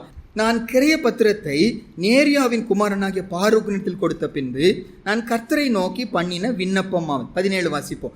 கர்த்தராகிய ஆண்டவரே, இதோ தேவரீர் உம்முடைய மகா பலத்தினாலும் நீட்டப்பட்ட உம்முடைய புயத்தினாலும் வானத்தையும் பூமியும் உண்டாக்கினீர். உம்மாலே செய்யக்கூடாத அதிசயமான காரியம் ஒன்றுமில்லை. அப்படியே சொல்லிட்டே வர்றார். நீங்க நல்லா அந்த உட்கார்ந்து வாசிச்சு பார்ப்பீங்கன்னா இது ஒரு துதி ஜெபம். இது விண்ணப்பம் பண்ணல. முழுக்க முழுக்க முழுக்க அவர் யார் என்று சொல்லி புகழுகிறார். உம்மால முடியாதது ஒன்றும் இல்லை ஆண்டவரே, நீங்க சிருஷ்டி கர்த்தா. எகிப்தில் கர்த்தர் செய்த பெரிய காரியங்களை சொல்லிட்டு வர்றார். நாங்க தான் தவறு செஞ்சிருக்கிறோம், உங்க கூட குறையில, நீங்க நீதி உள்ளவர், நீங்க சர்வ வல்லவர், நீங்க சிருஷ்டி கர்த்தா. கர்த்தர் உயர்த்திட்ட யோசனையில் நீர் பெரியவர், செயல்களின் மகத்துவம் உள்ளவர் ஆண்டவரே, நீங்க சொன்னதை நிறைவேற்றுகிற ஒரு தேவன். கர்த்தரை துதிச்சுட்டே வர்றாரு. எந்த சூழ்நிலையிலங்க ஜெயில உட்கார்ந்துட்டு இருக்கிறார். எந்த சூழ்நிலையில தப்பு செஞ்சு ஜெயில வரல, நல்லது செஞ்சு ஜெயில உட்கார்ந்து கொண்டு இருக்கிறார். தானே கஷ்டத்துல இருக்கும்போது தன்னுடைய சகோதரனுக்கு உதவி செய்யும்படி ஆண்டவரோடு கூட பேசுகிறார். தேசமெல்லாம் சிறைபிடிக்கப்பட போகிறது, சுத்தி எதிரிகள் நின்று கொண்டு இருக்கிறாங்க. அப்ப ஆண்டவர் சொல்ற நிலத்தை வாங்குங்கிறார். அப்படியே கீழ்ப்படுகிறார். ஒண்ணுமே புரியாத நேரத்துல கூட ஒரு வாயில ஆண்டவர், ஏன் ஆண்டவர் எப்படி செய்றீங்கன்னு கேட்கல. கர்த்தரை துதிக்கிற துதி தான் நாவில வந்துச்சுன்னு வாசிக்கிறோம். அத்தனை சூழ்நிலைகள் நடுவில் எரேமியா வாயிலிருந்து வந்ததெல்லாம் கர்த்தரை துதிக்கிற துதி வந்துச்சுன்னு வாசிக்கிறோம். இன்னைக்கு எப்படி இருக்கிறோம்? சின்ன சின்ன விஷயமெல்லாம் அழ வச்சு வேதனைப்பட்டு ஆண்டரை பார்த்து கேள்வி கேட்குறோமா? நமக்கு புரியணும்னு அவசியம் இல்லை. நான் கோயம்புத்தூர் கல்லூரியில் படிக்கும்போதுங்க, கோயம்புத்தூர் கோயம்புத்தூரில் தான் படித்தேன். இப்போ படிக்கும்போது எங்கள் கூட நான் எலக்ட்ரானிக்ஸ் ஃபீல்டில் தான் படித்ததுனால மோர்ஸ் கோடுன்னு சொல்லி, ஒருவேளை அந்த லைனில் யாராவது இருப்பீங்கன்னு இந்த வார்த்தை கேட்டிருப்பீங்கன்னா உங்களுக்கு தெரியும். மோர்ஸ் கோட் அப்படின்னு சொல்லி சொல்லுவாங்க. மோர்ஸ் கோடுன்னு சொல்லி சொல்லுவாங்க. எல்லாம் கட்டாக இருந்தாலும் கம்யூனிகேஷன், அதாவது டெலிஃபோன் மூலமாக, சேட்டலைட் மூலமாக எல்லாம் கட்டாக இருந்தாலும் இந்த மோர்ஸ் கோடு மூலமாக செய்தியை எந்த இடத்துக்கும் என்ன செய்ய முடியும்னா அனுப்ப முடியுங்க. சரியாங்க, அனுப்ப முடியும். அதை சொல்லிக் கொடுக்குற ஒரு இடம் எங்கன்னா ஜிடி நாயுடுன்னு சொல்லி கோயம்புத்தூர்ல ஒருத்தர் இருக்கிறார். ஜிடி நாயுடுவுடைய ஒரு இடம், அந்த இடத்துல என்ன செய்வாங்க, சொல்லி கொடுப்பாங்க. நானும் அந்த இடத்துக்கு அந்த ட்ரைனிங்காக கொஞ்சம் நாட்கள் தொடர்ந்து போய் அதை குறித்து ஒரு சர்டிஃபிகேட் அது வாங்கிட்டீங்கன்னா அந்த வயர்லெஸ் மாதிரி நாங்கள் கையில் வைத்து கொள்ளலாம். அதை வச்சு எந்த உபத்திரவ நேரத்துலையும் எல்லாம் கட்டாக இருந்தாலும் அதை வச்சு செய்தியை உலகம் எங்கும் எங்கே வேணால் என்ன செய்யலாம், அனுப்பலாம். அப்படி ஒரு வசதியாக அப்படி லைசன்ஸை கொடுக்குறான். அந்த லைசன்ஸை வாங்குவதற்காக என்னுடைய ஃபீல்டுனால நானும் அதை போய் படித்தேன். அப்போ அங்கே போகும்போது வித்தியாசமான கண்டுபிடிப்புகள் அந்த பிரதர் கண்டுபிடிச்சிருக்கிறாங்க. எத்தனையோ வருடங்களுக்கு முன்பதாக இன்றைக்கு கண்டுபிடிக்கிறதெல்லாம் அன்னைக்கு கண்டுபிடிச்சு எல்லாத்தையும் அங்கங்கே வச்சிருக்கிறாங்க, அவருடைய அந்த எக்ஸிபிஷன்ல வச்சிருக்கிறாங்க. அப்போ ஒரு உண்மையை அன்னைக்கு இருக்கிறவங்க சொன்னாங்க, இந்த ஜிடி நாயுடு மரித்து போனதுக்கு அப்புறம் அவருடைய மூளையை ஜப்பான் பீப்புள் கேட்டாங்களாம். கவனிங்க நல்லா, ஜாப்பனீஸ் பீப்புள் கேட்டாங்களாம். ஜாப்பனீஸ் பீப்புள் நல்ல டெக்னாலஜியில் நல்ல வளர்ந்தவர்கள், நல்ல ஞானிகள், நல்ல ஞானம் உள்ளவர்கள். ஆகையால இவரை குறித்து நம்ம தேசத்தாருக்கு ரொம்ப புரிஞ்சுக்க முடியல. ஆனால் அவர்கள் இவரை குறித்து கேள்விப்பட்டு அந்த மூளை எங்களுக்கு வேணும்னு சொல்லி சொன்னாங்களாம். அந்த மூளையை எடுத்துட்டு போன ஒன்றும் புரியல என்ன கேட்குறாங்கன்னு சொல்லிட்டு சரின்னு சொல்லி கொடுத்துருக்குறாங்க. அவங்க ரிசர்ச் பண்ணி ஒரு உண்மையை வெளி உலகத்துக்கு என்ன சொன்னாங்கன்னா, நம்முடைய மூளையில் பல பகுதிகள் இருக்கு. நான் முதல்ல சபையில் சொல்லியிருக்கேன், ஒரு சிலருக்கு இதை பற்றி கேள்விப்பட்டிருப்போம். மூளையில் நிறைய பகுதிகள் இருக்கிறது. என்னுடைய ஞானத்தை வெளிப்படுத்தக்கூடிய ஒரு பகுதி கிரே மேட்டர்ன்னு இதில் சொல்லுகிறாங்க. அதில் ஒரு பகுதி இருக்கிறது. அந்த பகுதி தான் நம்முடைய ஞானத்தை வெளிப்படுத்தக்கூடிய ஒரு பகுதி. அப்போ அந்த ரிசர்ச் பண்ணி ஜாப்பனீஸ் பீப்புள் சொன்னது என்னன்னா, ஜிடி நாயுடுவுடைய மூளையில அந்த பகுதி 1% தான் உபயோகப்படுத்தப்பட்டிருக்கிறது. 1% தான் அந்த சயின்டிஸ்டுடைய மூளையில பயன்படுத்தப்பட்டிருக்கிறது. 99% என்ன செய்யல, பயன்படுத்தப்படலை. அந்த 1% பயன்படுத்தப்பட்டதே நமக்கு ஆச்சரியமா இருக்கிறது. 99% பயன்படுத்தப்படலை. நான் ஏன் இந்த வார்த்தையை சொல்றேன்னாங்க, இப்போ ஏற்பட்ட ஒரு சின்ன மூளையை வச்சு கர்த்தருடைய காரியத்தை நம்மால் என்ன செய்ய முடியாது, புரிந்து கொள்ள முடியாது. அவருடைய வழிகள் புரிந்து கொள்ள முடியாது. ஏன் இப்படி நடக்கிறது, ஏன் இந்த சூழலை புரிந்து கொள்ளணும்னு அவசியம் இல்லை. நம்ம தரிசித்து நடக்கிறவர்கள் அல்ல, நம்ம விசுவாசித்து நடக்கிற ஒரு கூட்டத்தார். ஆகையால் கர்த்தர் மேல செல்வராஜ் பிரதருக்கு விசுவாசம் இருக்குமானா என்ன சூழ்நிலைக்குள்ள போனாலும் என் உள்ளத்துக்குள்ள வர வேண்டியது என்ன, நன்றி ஆண்டவரே, என்னால புரிந்து கொள்ள முடியும். அதுதான் எரேமியா சொன்னார். ஜெயில இருக்கிறாரு, நஷ்டப்பட்டு நிற்கிறாரு, அவமானப்பட்டு நிற்கிறாரு, சாப்பாடு இல்லாம நிற்கிறாரு, பல சூழ்நிலை இருக்கிற காசெல்லாம் ஏழைக்கு கொடுக்க சொல்லிட்டாரு.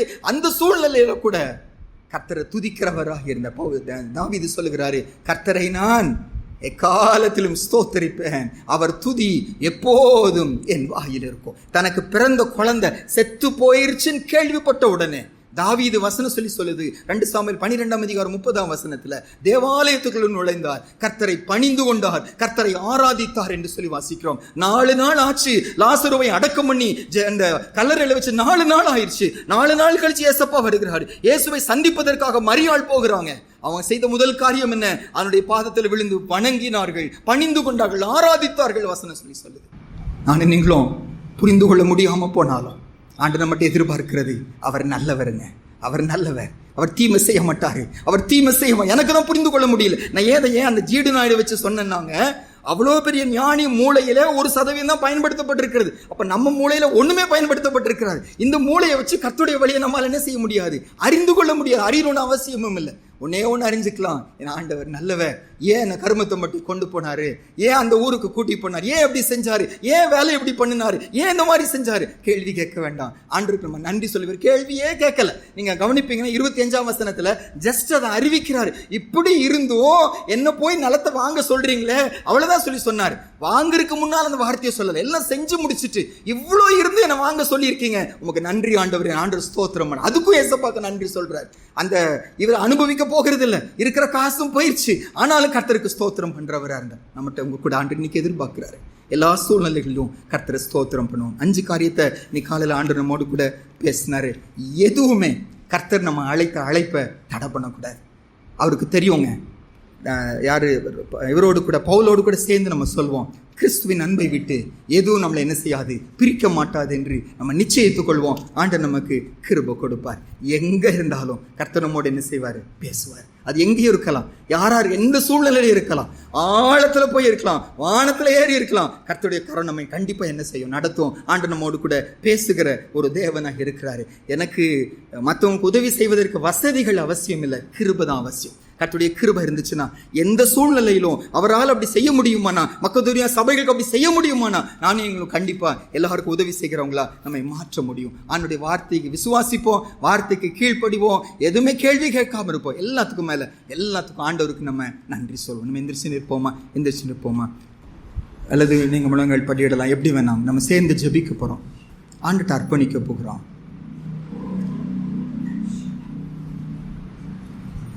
சோர்ந்து போயிட்டோமா, ஏதோ ஒரு காரியத்தை செய்து கொண்டிருந்த நம்ம இன்னைக்கு நிறுத்திட்டோமா, சூழ்நிலைகளை பார்த்து, மக்கள் பேசுகிற பேச்சை கேட்டுட்டு, எனக்கு இருக்கிற உபத்திரவத்தை பார்த்து, என் சிறையிருப்பை பார்த்துட்டு என்னுடைய அழைப்பை மறந்துட்டேனோ.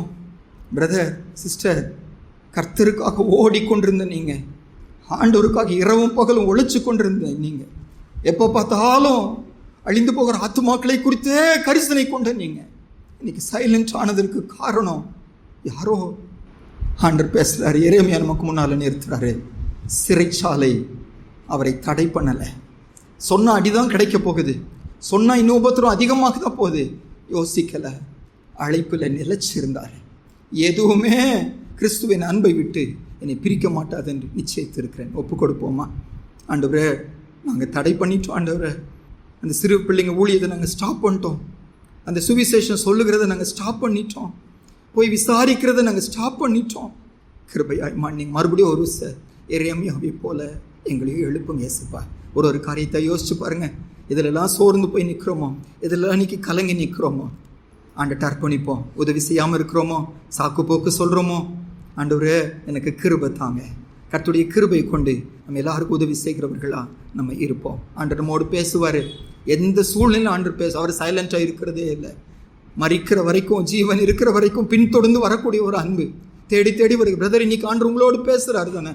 சகோதரி, இன்னைக்கு ஆண்டவர் உங்களோடு கூட பேசுகிறாரு. நீங்க உடஞ்சு போய் நிற்கிறது உண்மைதான், கலங்கி நிற்பது உண்மைதான். அந்த கடந்த நாட்கள் எல்லாம் நினைச்சு, ஏசப்பா அன்றைக்கு போல நான் இன்னைக்கு இல்லையேன்னு உடஞ்சு நிற்பது உண்மைதான். ஆனா இன்னைக்கு ஆண்டவர் உங்களோடு கூட பேசுகிறாரு. பலன் கொள்ள மாட்டீங்களா? மறுபடியும் எழும்ப மாட்டேங்கிறோம். தூசியை உதறிவிட்டு எழும்பு, அப்பொழுது கிறிஸ்துவனை பிரகாசிப்பார். சகோதரி, கர்த்தருடைய வார்த்தை உங்க பக்கமா வருகிறது. மறுபடியும் எழும்புவோமா? மறுபடியும் ஆண்டவருக்காக நிற்போமா? ஆண்டவரே, நாங்க துதிக்கிறவர்களா மாற்றுங்க, கீழ்ப்படுகிறவர்களா மாற்றுங்க, விசுவாசிக்கிறவர்களா மாற்றுங்க, கேள்வி கேட்காதவர்களா எங்களை மாற்றுங்க, சொன்ன உடனே செய்கிறவர்களா எங்களை மாற்றுங்க. அறிவை வச்சு யோசிக்க விடாதீங்க சுவாமி. விசுவாசித்து நடக்கிற விசுவாச மார்க்கத்தாரா எங்க ஓட்டத்தை ஓடி முடிக்க எங்களுக்கு கிருபை கொடுங்க. செபிப்போமா? மகா பரிசுத்தமுள்ள நல்ல தகப்பனே, ஐயா, எங்களை நம்பி எங்க பக்கம் அனுப்பின இந்த வார்த்தைகளுக்காக நன்றி செலுத்துகிறோம். நாங்கள் தியானித்த 5 காரியத்திலும் பேசுகிற நான் குறைவுள்ளவன் அப்பா. நாங்கள் குறைவுள்ளவர்கள் அப்பா. கிருபையா எங்களை மறுபடியும் ஒரு இன்னைக்கு காலல உடைய வார்த்தையை அனுப்பி எங்களை உயிர்ப்பிப்பதற்காக ஸ்தோத்திரம். எரேமியாவோடு கூட சேர்ந்து, பவுல் அப்போஸ்தலனோடு கூட சேர்ந்து, எதுவுமே கிறிஸ்துவின் அன்பை விட்டு எங்களை பிரிக்க மாட்டாது என்று சொல்லி நாங்கள் நிச்சயிக்கிறோம். ஆண்டவரே கிருபை செய். ஆவியானவரே, இந்த உறுதியில நிலைச்சிருக்க கர்த்தர் எங்களுக்கு கிருபை கொடுங்க. எங்களை எதற்கென்று அழைத்தீரோ, என்ன செய்யணும் நீங்க தீர்மானிக்கிறீரோ அதை செய்து முடிக்கிறவர்களா எங்களை மாற்றுங்க. எங்களோடு பேசிக்கொண்டே இருக்கிறவரே, எங்களோடு பேசிக்கொண்டே இருக்கிறவரே, ஒரு நாளில் நிறுத்தாத, ஒரு நாளும் அமைதியா இருக்கிறவரு, இராது இருக்கிறவரு, தொடர்ந்து பேசிக்கொண்டே இருங்க. உங்க சத்தத்தை நாங்க கேட்டுக்கொண்டே இருக்கணும். உங்க வசனம் தான் எங்களுக்கு ஆறுதல், வசனம் தான் எங்களை உயிர்ப்பிக்கும், வசனம் தான் உமக்காக எங்களை வாழ வைக்கும். தொடர்ந்து தொடர்ந்து தொடர்ந்து வார்த்தையை அனுப்பி விடுதலையாக்கி குணமாக்கி உமக்காக எங்களை வாழ வைங்க இயேசுப்பா. கிருபை வேணும் ஐயா. இன்னும் பயன்படணும். எங்க கஷ்டம், எங்களுடைய குறைவுகள், எங்களுடைய தரித்திரம் எங்களை தடை செய்ய விடாதீங்க. கிருபை இருந்தா எதையும் செய்ய முடியுமே. கிருபையினால இடைகட்டுங்கன்னு சொல்லி நாங்கள் ஜெபிக்கிறோம். மக்கதோனியா சபைக்கு கிருபை கொடுக்க முடியுமானா, யோபுக்கு கிருபை கொடுக்க முடியுமானா, எரேமியாவுக்கு கிருபை கொடுக்க முடியுமானா, எங்களுக்கு இன்னைக்கு கிருபை கொடுங்கன்னு சொல்லி நாங்கள் ஜெபிக்கிறோம். ஆண்டவரே, எங்களுக்குள்ள இருக்க அவிசுவாசத்தை எடுத்து போடுங்க, முரட்டாட்டத்தை எடுத்து போடுங்க. கர்த்தர் சொன்ன உடனே கேள்வி கேட்காம விசுவாசிக்கவும் கீழ்ப்படியவும் உம்மை துதிக்கிறவர்களா எங்களை மாற்றுங்க ஏசப்பா. எத்தனை முறுமுறுப்புகள் எங்களுக்குள்ள வருகிறதப்பா. எத்தனை உங்களை பார்த்து கேள்வி கேட்கிறோம். கிருபையாய் மன்னிங்க. துதிக்கப்படத்தக்கவர் நீங்க. இஸ்ரவேலின் துதிகளின் நடுவில் வாசம் பண்ணுகிற என் தேவனுக்கு துதி செலுத்துகிற சபையாய் எங்களை மாற்றுங்க. மரணமே நேரலாம், அழிவே நேரலாம், என்ன நடந்தாலும் சரி துதிக்கிறவர்களா எங்க வாழ்க்கை துதிச்சே ஓடி முடிக்க ஆண்டவர் கிருபை கொடுங்கன்னு சொல்லி நாங்கள் ஜெபிக்கிறோம். முறுமுறுப்புகள் இல்லாத ஒரு வாழ்க்கை, கேள்வி கேட்காத ஒரு வாழ்க்கை, கம்ப்ளைண்ட் பண்ணாத வாழ்க்கை, தொடர்ந்து ஆண்டவரை உயர்த்தி பிடிக்கிற ஒரு வாழ்க்கை எங்களுக்கு கொடுப்பதற்காக நன்றி செலுத்துகிறோம். இன்னைக்கு பேசுனீங்கன்னா அப்படி நடப்பதற்கு நீங்க கிருபை கொடுத்ததற்காக ஸ்தோத்திரம். தேவடி, வருகிற நாட்களில் இந்த 5 காரியத்திலும் என் லைஃப்ல, என்னுடைய சபையில, எங்க குடும்பங்களில எங்க மாற்றத்தை உண்டாக்கினதற்காக உமக்கு நன்றி ஏசப்பா. நீ கர்த்தர் செய்வது எதுவோ அது நிலைத்திருக்கும், அதற்காக நன்றி செலுத்துகிறோம். நிலைத்திருக்கிற கிரியைக்காக உமக்கு நன்றி. துதி கன மகிமை உமக்கு செலுத்துகிறோம். இயேசுவின் மூலம் ஜெபிக்கிறோம் நல்ல பிதாவே, ஆமென்.